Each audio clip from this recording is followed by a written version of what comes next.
Kailinit amo ang ginatawag nga power interruption.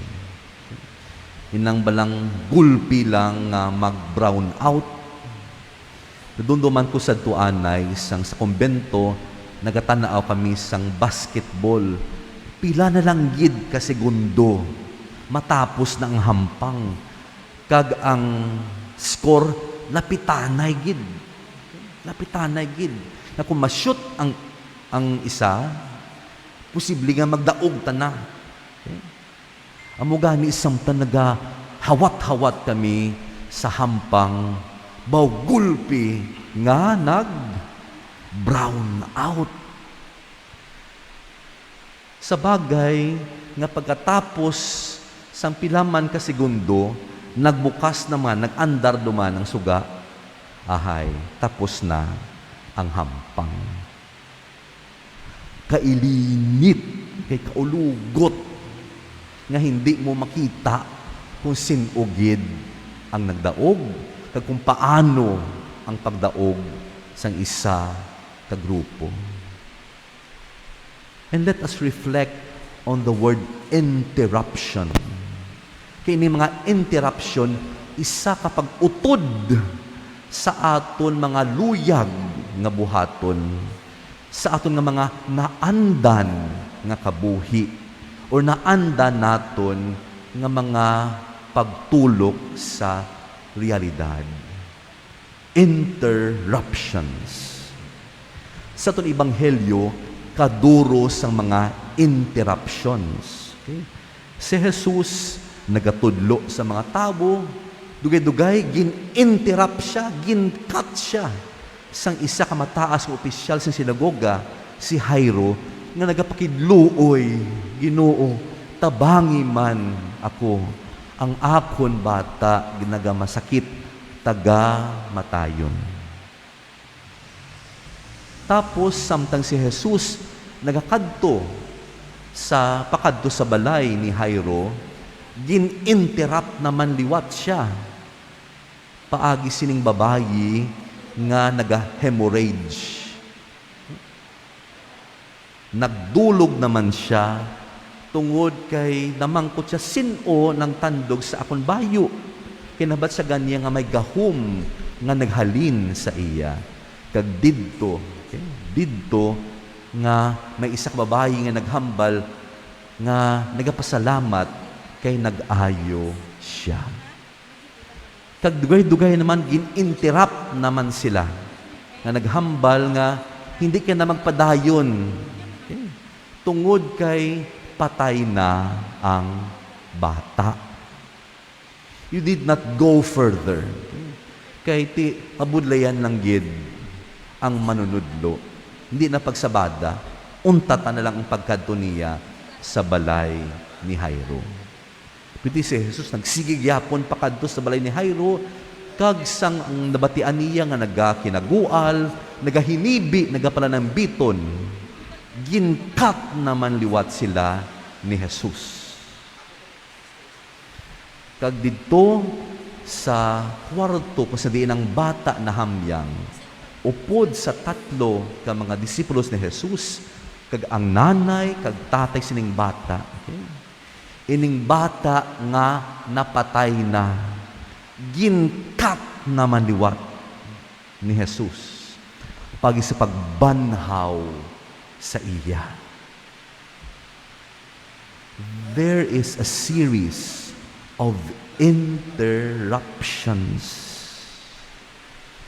Amo gani, mayad nga pamalandungan naton, ano ang ginabuhat sining mga interruptions, ining mga pag-utod sa mga naandan naton nga pagtulok, naandan naton nga mga pagginawi, naandan naton nga kabuhi. Ano ang ginadulot sini kanaton? Ang isa nga ginadulot sini kanat sa aton, amo nga ining interruptions nagahimo sa aton nga magpamalandong. These interruptions make us reflect, nga magbinag-binag. Okay? Nadunduman ko, anay, sa nagkadto ko sa doktor. Kaya duminabatsagan ako nga daw masakit sa dughan. Okay? Hambas ang doktor sa akong, Father, hindi ka na magkaon sang baboy. Hindi ka na magkaon sang karni. Tungod kay mataas ang imo kolesterol. Inom ka amlodipine sa aga, inom ka losartan sa gabi. Kag-ari, inom ka sang dipitor antes magtulog. Father, maintenance mo na. Father, goodbye ka na sa litsyon. Cut na ato, interruption sa mga naandan ko nga ginabuhat, ginaandan ko nga ginakaon. And so, it made me reflect, ginhambalan ako sini, or kinanglan ako maguntat sini. And it made me realize, tigulang nagali ako. May edad-edad na. Hindi nagali pa rin sa una sang bata pa, nga pagusto ka kaon. Subungali nga tiyempo, dapat halungan ko na ang akon lawas. Kaya hindi ko na pagbuhaton ang mga naandan ko nga mga ginabuhat. This interruption, even of the diet, made me realize of the importance of health. And the importance of aging. May mga upod man akong kaparian nga sa amuning mga panahon, ng mga kaedad ko man, naghambas akong, Father, hindi na ako katulog. Kaya nadunduman ko mga lola ko nga amo man na ilagin na batsyag sa una. Nga do, ila tulog, hapaw, kag kisa, do hindi gani katulog, hasta mag-aga. Hambal nila dahil, midlife na. Nagagurang na. Kung sa una, do kahapos lang magtulog, ay nag-abot ng tiyempo, nga budlay na magtulog. My dear brothers and sisters in Christ, ano ang mga interruptions sa inyo nga kabuhi? Ano ang mga naandan ninyo nga nautod, ginuntat, tungod sang lain-lain nga mga sirkumstansya?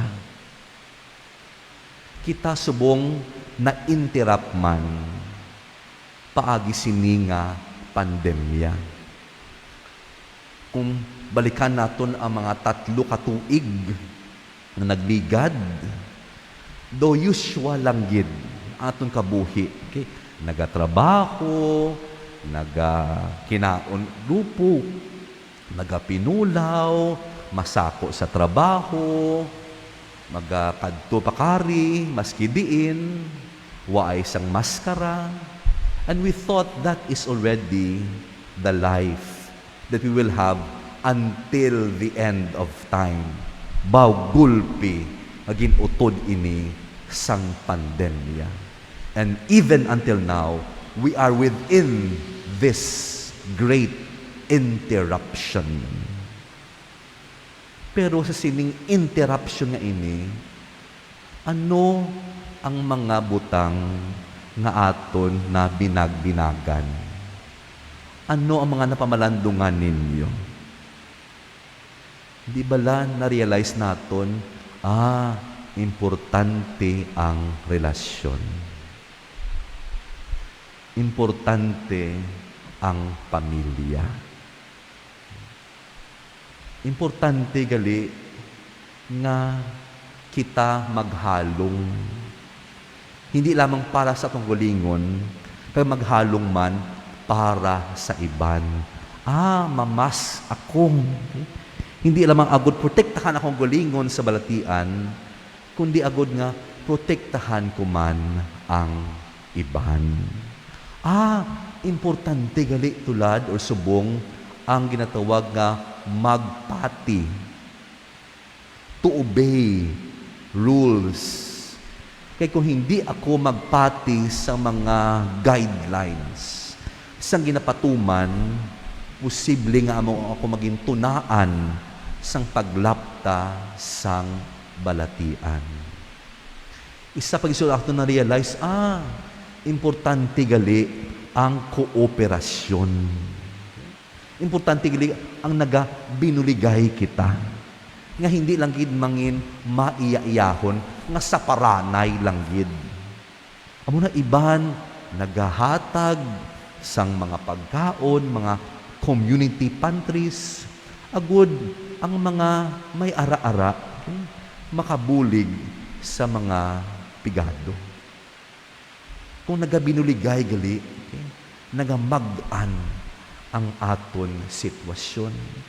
Nga masisiguro matapos ining pandemya, ining mga natun-an naton tungod sa pandemya, aton man madala.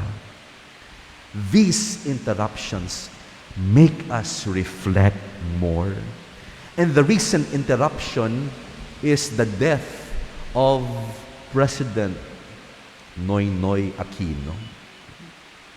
Kahapon, ginlubong ron na. Ginlubong na siya. And this interruption make us again reflect about leadership. It make us again reflect about leadership, about decency, of being a statesman. Lipot lang ini, no?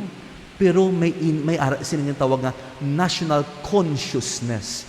Ginapabugtaw naman kita sang mga manami, sa mga ideals when it comes to leadership.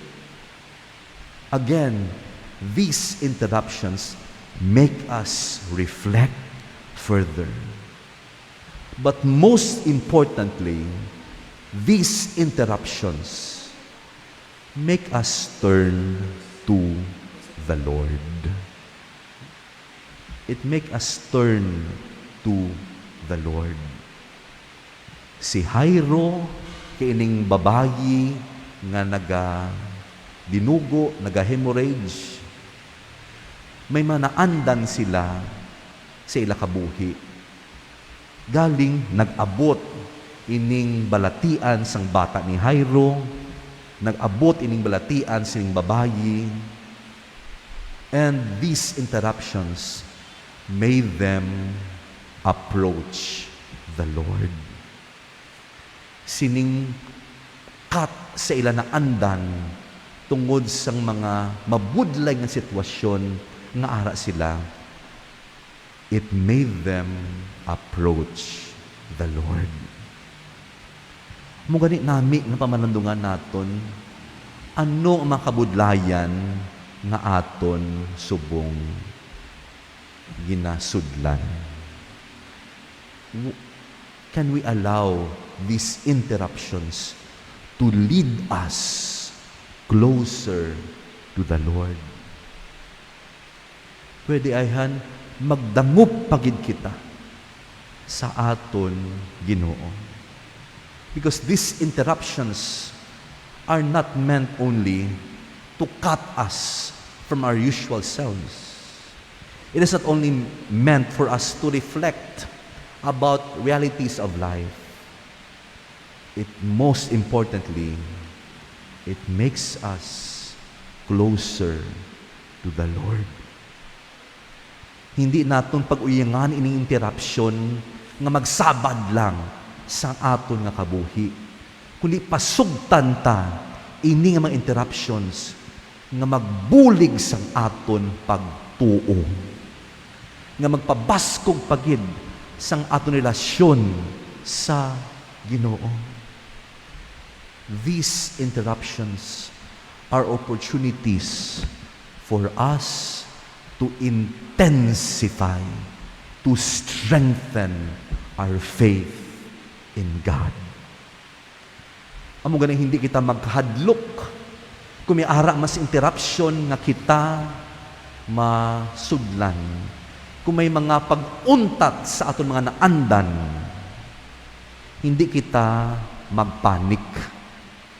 Kundi pamangkoton naton, Lord, anong luyag mo ipakita sa akon? Anong luyag mo, Lord, itudlo sa akon tungod sining interruption? And Lord, kabaging interruption nga ini, magbulig pagid sa akon sa pagsalig sa imo sing bugos. Amen.